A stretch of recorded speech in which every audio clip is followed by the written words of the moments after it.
దేవుడి దేవాలుగా జనసేన గవర్నమెంట్ మీకు ఇల్లు ఇస్తే ఏం చేస్తారు?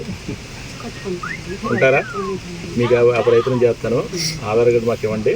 మీకు అందాక ఈ ఆర్థిక సాయం కింద ఒక 10,000 ఇస్తాను. మీకు అలాగే ట్రస్ట్ నుంచి కొంచెం మెడికల్ కూడా చీట్లు ఉంటాయి కదా మీకు ఇచ్చేసి, ఆ మందులు కూడా మేమే ఇస్తాం. అదేమ్మా, ఈ చీటు కూడా కాతాజీ గారి ద్వారా కానీ ఆ జనసేన నాయకులు ఉన్నారుగా, మరి ఎవరికొవరికి మీరు వాళ్ళకి ఇవ్వండి. మేము ఆ మెడిసిన్ మంత్లీ మీకు ఎంత ఖర్చు అవుతే అంత మీకు ఇంటికి పంపిస్తాం. మీరు ఏమి ఎక్కడికి వెళ్ళక్కల. సరే అబ్బాయి,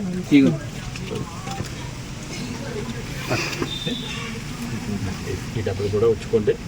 మీరు మాకు తల్లి లాంటి వారు. ఖచ్చితంగా ఈ జనసేన నాయకులు ఎవరికి మీరు చెప్పిన ఒక మాట వాళ్ళే ఇప్పుడు మమ్మల్ని మీ దగ్గర తీసుకొచ్చింది. అందుకోసం వారికి తెలియజేయండి. నేను ఖచ్చితంగా ఈ మెడిసిన్ కూడా నేనే పంపిస్తాను. సరేమ్మా? ఓకే. మీకు అలాగే కాకుండా ఈ తాటాకిళ్ళు పడగొట్టి కాలనీ వచ్చేటట్టు చేస్తాను. గవర్నమెంట్లో వచ్చేటట్టు జనసేన పార్టీ వాటితో పైన సంప్రదించి మీకు ఇది వచ్చే విధంగా చేస్తాను. సంతోషంగా మీరు ఉండాలని కోరుకుంటున్నానేమో. ఉండండి. ఓకే.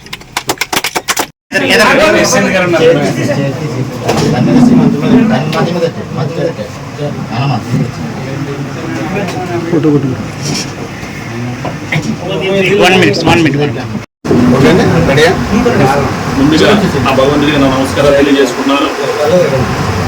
అలాగే కాసా సత్యబాబు గారు మరి ఆయన ఆరోగ్య పరిస్థితి గురించి మా కారుణ్య ట్రస్ట్కి వచ్చి ఆయన ఎక్స్ప్లెయిన్ చేయడం జరిగింది.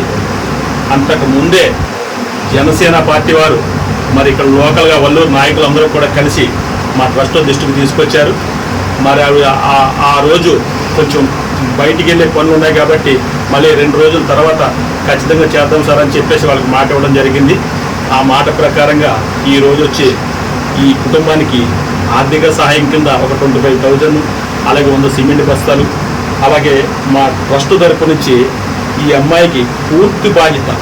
ఈ అమ్మాయి ఎంత చదువుకున్నా, అలాగే మా ట్రస్ట్ మేము బ్రతికున్నంత కాలం కూడా ఈ అమ్మాయికి ఎడ్యుకేషన్ నిమిత్తం కానీ, అలాగే ఆరోగ్య నిమిత్తం కానీ ఈ ట్రస్ట్ తరపున ఈ అమ్మాయిని దత్తత తీసుకుంటాం. అలాగే ఈ పూర్తి బాధ్యతను కూడా ఈ అమ్మాయికి మేమే చూస్తామని ఈ సందర్భంగా మీ అందరికీ కూడా తెలియజేస్తున్నాను. అలాగే మా ట్రస్ట్ తరపు నుంచి చదువు ఎడ్యుకేషన్ నిమిత్తం రాష్ట్ర లెవెల్లో 51 మంది ఉన్నారు. ఈ అమ్మాయి 52 మంది అయింది. కాబట్టి ఇలాగే ఎవరైనా తెలియని వారు ఉన్నా కూడా మీడియా మిత్రుల ద్వారా తెలుసుకొని, ఇలాంటి వారు ఎక్కడైనా ఉన్నా కూడా మీడియా మిత్రుల దృష్టికి తీసుకురావడం కానీ, మా దృష్టికి తీసుకురావడం కానీ, జనసేన పార్టీ దృష్టికి తీసుకురావడం జరిగితే నేను తప్పనిసరిగా ఈ సహాయం మరీ ఇంకొకసారి అందిస్తానని కూడా మీ అందరికీ ఈ సభకు మీ అందరికీ తెలియజేసుకుంటున్నాను. అలాగే మరి ఏదైనా కష్టం వచ్చిందంటే మనకి ఒక కుటుంబం ఉంది, అలాగే పక్క కుటుంబం వారికి మనమన్నా తెలియజేయాలి. లేదు పక్క కుటుంబం వారికన్నా వారన్నా చూసి ఇలాంటి సమస్యలు జనసేన పార్టీ తరపు వారికి కానీ, లేకపోతే మా ట్రస్ట్ లాంటి వారికి కానీ తెలియజేస్తే తప్పనిసరిగా భవిష్యత్తు ఉంటుందని కూడా మీ అందరికీ తెలియజేసుకుంటున్నాను.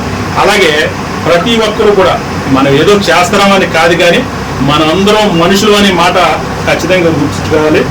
ఈ కుటుంబానికి పక్కవారు బాగుంది లేదన్నది పక్కింటి వారికే తెలుస్తుంది. కాబట్టి ఆ పుణ్యం వాళ్ళకు కూడా దక్కుతుంది.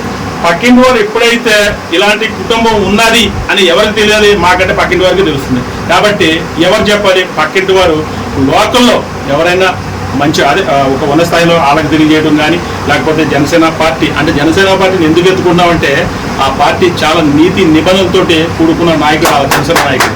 కాబట్టి ఆయన ప్రతి కౌలు రైతుకి కూడా ₹1,00,000 ఫ్రీగా ఇచ్చాడు. ఆయన కష్టపడి సంపాదించిన కష్టార్జితం. గత 5 సంవత్సరాల క్రితమే ప్రతి కుటుంబానికి ₹1,00,000 ఇచ్చారు. దాంతో పోలిస్తే మనది ఏదో చిన్న సహాయం అంతే. కాబట్టి పక్కవారు ఎప్పుడు ఇలాంటి కుటుంబాలు ఉన్నప్పుడు పక్కవారు తెలుసుకొని మాలాంటి వారి దృష్టికి తీసుకొస్తే ఇలాంటి సేవా కార్యక్రమం ఇంకా చేసే అదృష్టం మాకు కలుగుతుందని ఈ సందర్భంలో మీ అందరికీ తెలియజేసుకున్నాను. గంగా నాగేశ్వరరావు గారి ఆధ్వర్యంలో గత 10 ఏళ్ళ నుంచి కూడా కారుణ్య ట్రస్ట్ ద్వారా అనేక మంది పేదలకు అనేక సేవా కార్యక్రమాలు చేస్తూ ఎంతోమందిని ఆదుకుంటడం జరుగుతుంది. ఆయన గురించి తెలుసుకుని మా ఒల్లూరు గ్రామం ఒల్లూరు తోటలో ఒక కిడ్నీ బాధితురాలు, ఆవిడకి ఒక కిడ్నీ పాడైపోవడం వల్ల రిమూవ్ చేయడం జరిగిందండి. ఆవిడ విషయాన్ని ఆ ట్రస్ట్ దృష్టికి తీసుకెళ్ళగానే ఆయన పెద్ద మనసుతో స్పందించి మా జనసేన తరపున మీ జనసేన తరపున మీరు రావడం చాలా ఆనందంగా ఉందని చెప్పడం జరిగింది. అందులో భాగంగానే ఈరోజు ఆవిడకి 10,000 రూపాయలు ఆర్థిక సాయం చేయడమే కాకుండా ఆవిడకి ప్రతి నెల మందులకు ఎంతైతే ఖర్చు అవుతుందో అంతా కూడా ఆయనే భరిస్తామని చెప్పి వాళ్ళ ట్రస్ట్ ద్వారా చేస్తామని చెప్పి ఆయన పిలుపునివ్వడం చాలా సంతోషకరమైన విషయం అని చెప్పి ఈ సందర్భంగా తెలియజేస్తున్నాం.